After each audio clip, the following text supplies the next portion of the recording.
Want to skip the branch lines? You know, those endless phone queues? Let's just avoid them entirely.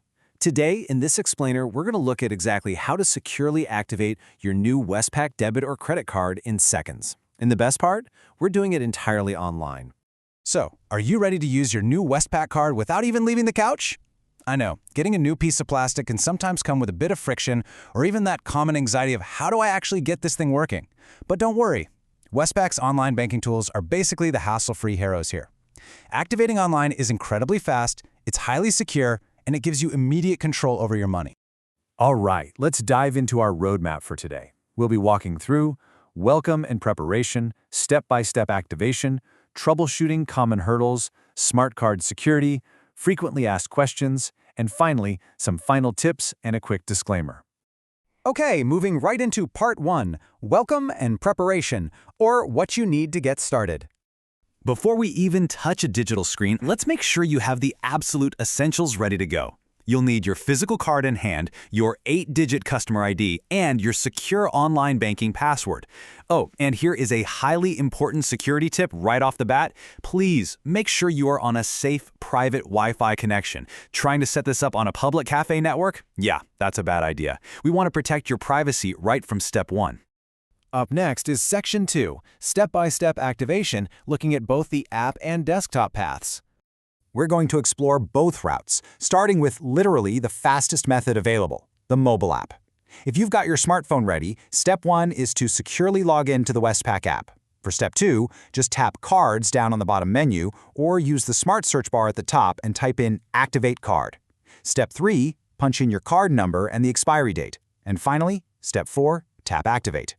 Going through the Cards menu where that smart search lets you activate instantly, and it brilliantly lets you set your PIN without ever having to visit an ATM. Now, if you prefer a larger screen, the desktop pathway gets you the exact same result using your standard web browser. First, sign into online banking using that 8-digit ID and password of yours. Second, navigate up to the Service tab and then click Services. Third, look under Card Services and select Activate Card. And finally, enter those card digits and hit Activate. It really is just that simple. All right, moving into Section 3, troubleshooting common hurdles and fixing common activation errors. What if you hit a wall? Well, there's usually a pretty simple technical reason behind it. For instance, if you're seeing a grayed out Activate button, the root cause is often duplicate customer profiles. This usually happens if a branch manually checked your ID while an online application was still pending, accidentally creating 2 IDs. The fix? You just need a quick branch visit with 100 points of ID to merge your accounts back into one seamless profile. What about a digital wallet error? You might be dealing with a digital token lockout.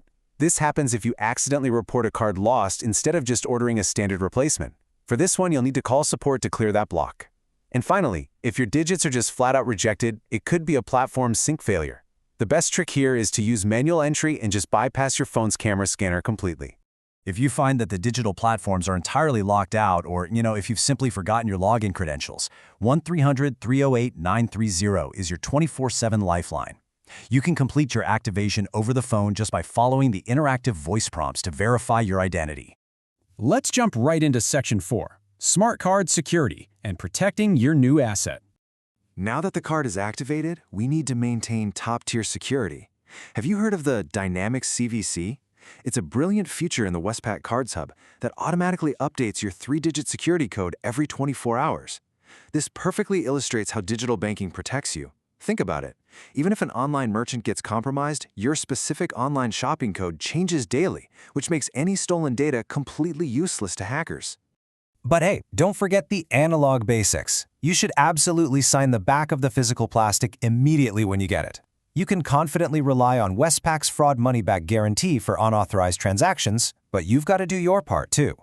Don't forget to update any recurring payments like your streaming services with your new card details. And here is a massive pro tip.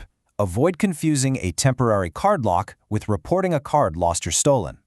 If you report a card lost, it permanently kills your digital wallet tokens. A temporary lock, on the other hand, can just be toggled on and off instantly. On to Section 5, frequently asked questions, covering special cases and additional cards. Let's clear up a few frequent edge cases. We'll start with accounts that have more than one name on them. If you're an additional cardholder, you absolutely can activate your own card, but the primary account holder must activate theirs first. This is a strict operational rule, guys. If the primary holder hasn't activated their plastic, that secondary card is effectively frozen in place until they do. Here are a few other unique scenarios to keep in mind. If you're trying to activate a business card, you actually have to switch to your personal profile within the app or online banking to complete the physical card activation.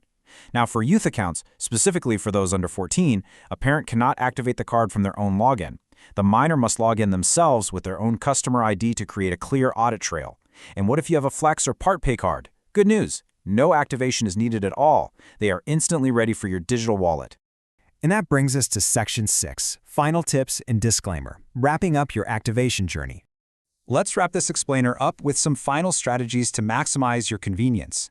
Honestly, the best part of modern banking is that you don't have to wait for the mailman anymore. A digital card is provisioned instantly the second you open a new everyday account. You get immediate access right there in the app and in digital wallets like Apple or Google Pay. The physical card obviously still requires that postal wait and physical activation if you actually want to use ATMs or that printed CVV. Listen up for this one because it's a crucial warning for some of you. If you are switching card types, let's say you're migrating from an old card product to a new one, you have exactly 30 days to activate your new card. If you miss that 30-day window, the contract variation expires and the system literally cancels the switch. As we close things out, please keep in mind that this explainer is for informational purposes only. As you know, banking systems, app interfaces, and security protocols are constantly updating. Always make sure to refer back to your official Westpac app, the Westpac website, or their support team for official guidance and personalized assistance for your specific financial situation. So, I've got to ask, what is going to be your very first secure purchase with your newly activated card? Now that the friction is completely gone and your digital wallet is loaded up, you're fully empowered to step out and safely use your funds, backed by some incredibly robust daily security features. Thanks so much for joining me on this explainer, and happy spending.